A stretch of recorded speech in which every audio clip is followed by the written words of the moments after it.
We all want to be a lot further in our lives, but for so many of us, we struggle with it. If you're feeling like you can't move ahead, you're not alone. But here's the thing, people don't just end up seeing success, but it is something that you could start building step by step. So in today's video, I'm going to share with you the one mistake that so many people make that can really help you start living the life that you truly desire. Welcome back, and if you're new to the channel, my name is Bennett. I'm here to share some ideas that have helped me move the needle just a little bit in my own personal life, and I hope you find them beneficial. Nowadays, there's so many different books and YouTube channels that you can watch of different people who are really looking to try to help. But the one thing that's different is that the person who's watching the video is in a different place. And what we have to realize is if we're not looking to see where it is that we are going to be, then we're just being delusional with what it is that we can start to accomplish. And it's why not everybody should begin at the same starting line, because we all have different things going on with us. And it's why the biggest mistake that so many people make is that they start manipulating their lives in a way that is just not true. They start saying that they can do certain things, but they're not really up to that level in the game. And if we could start to just get a little bit clear in terms of what it is we can start, and with the 5 different points that I'm going to share with you today, we're going to get a little bit more clear in terms of where we are, so we know what it is that we need to be doing to see that success we so truly desire. The first thing we need to start to do is we need to look for patterns. You see, for so many people, they just keep starting and doing things and then go through this continuous cycle of wanting to feel good about themselves, and they start to take some action and then they just fail. And what happens is that they don't learn from their previous mistakes, and because they don't learn from their previous mistakes, they keep doing this over and over and over again. And it's why so many people get burned out and start blaming the system. What we have to realize is if we're not going to take responsibility for our own lives,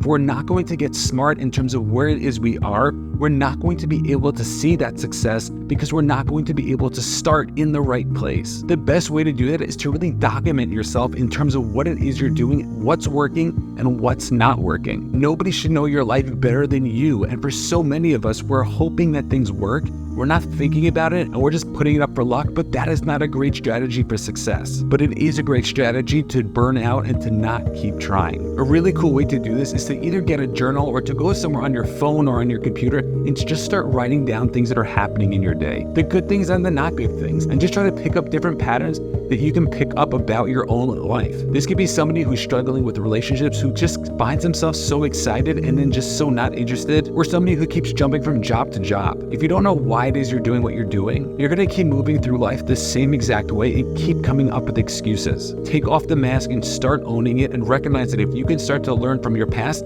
that could be the thing that could start moving forward. The second thing you need to understand is that you need to have the skills in order to become successful. Somebody just doesn't come out of the womb and make the NBA. They have to work on themselves in order to become the basketball player that they want to become. So why is it when it comes to our relationships, when it comes to our professional lives, do we assume that we can just start to see that success that we want? And we have this wrong expectation that we are good enough already. And the truth is we're probably not good enough, but that doesn't mean we can't learn to be good enough. And that's the big ticket over here. You see, for so many people, they either knock themselves out of the game or they don't give themselves the skills that they need in order to become successful. I remember it first happened to me when I started to become an entrepreneur. You see, I went into sales thinking that I was going to be able to sell people. I had a great product. I was going to be able to do whatever it is that I wanted to do. And oh, so quickly did I learn that that was not the case.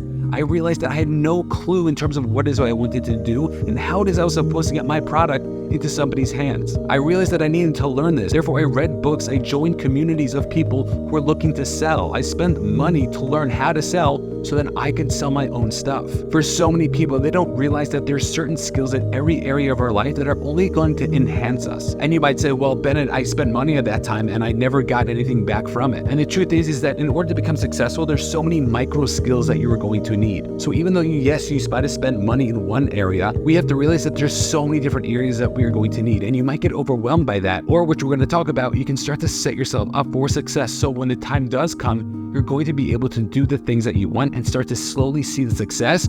And that's going to be able to feed off one another. Setting the right expectations in terms of what's necessary in order to become successful is so key. And so many people think they're good enough already. And just because your mom tells you are, it doesn't mean the world thinks you are. Look to get better, own it, and figure out what skills are necessary to see the success you want. That being said, if you have found any value so far, make sure to hit the subscribe button so you can get notified on the next video that we post. And on to the third tip, where we talk about time. You see, for so many of us, and for myself in my 20s, it was so hard to not be successful already. I wanted it so badly that I kept getting so frustrated in terms of why I wasn't where I wanted to be. And what I didn't realize is that I had the ability to become successful. I just needed time to do its thing. It's a reason why most millionaires in America are 52 and over, because you have to realize that in order to become successful, you're going to need to wait time. And yes, you might have a friend who's successful, or you might know somebody else who knows somebody else who might be successful, and they're not over 52. But guess what? If you start to prepare yourself for the long run, what ends up happening is you end up moving a lot quicker than you would if you did it. And it really makes sense if you think about it. You see, for so many people, they're trying to find the cheat code. They're trying to find the shortcut to circumvent the work that's necessary. But if you start to do the work, you're going to start to be able to move a lot faster than you really think you are. Setting the right expectation in terms of how much time, a reasonable amount of time, is going to be the thing that's going to help us see that success.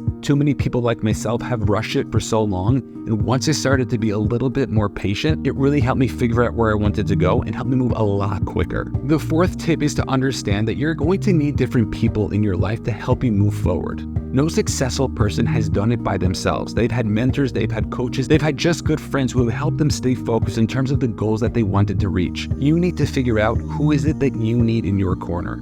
And you might say, well, Bennett, I have nobody. There's literally nobody I know that is doing what I want to be doing. And then you need to ask yourself, what circles do you need to be in? Which communities do you need to be in? Because surprisingly, there are a lot of really good people out there who are willing to help. And you need to just get out there to be able to find them in order to have them help you. We can't do it alone, and we need to build a team around us to help support us, whether that's emotionally, financially, strategically. We need all these different people to help move us a lot quicker. It's why once people's statuses start getting a little bit higher, they're able to scale so much more quickly because they're able to leverage each other's communities, each other's support system to help them get up there. It's breaking that barrier that's the most difficult part. But once you're able to do that, once you're able to surround yourself with the right people, things don't just multiply by 2, they multiply by 10. So who is it that you need in your circle? And even if that's not going to happen now, but let's map out who those people are so when we do find them, we'll be able to reach out to them. And the fifth and final tip is to understand that you are going to need to take the action that is necessary. You see, for so many people, they're just waiting for something to change. They're waiting for the right opportunity, but they never get going. It's probably the hardest part about changing anything, but if you're not going to take those actions, then nothing's going to change. And you might say, well, Bennett, I don't know what action to take. And the truth is, I don't believe you. I really believe you do know what action to take because you are where you need to be. And even if that action is, I need to go read a book, or I need to go reach out to somebody who knows somebody who can help me, or I just need to go online and Google whatever it is I need to be doing, that could be the thing that starts to transform things in your own personal life. So many people get stuck with indecision, and it doesn't have to be that way. You don't have to be that way. You have the ability to move forward. And as long as you start taking any type of action, the smallest action, ask yourself this question. If you had to know what action to take, what would it be? And I really believe if you answer that question correctly, you're going to know the next step. And maybe you do know what action to take, but for some reason you don't have the confidence to take it. Make sure to take a look at this next video where I share with you 7 things that you need to do in order to gain your confidence back.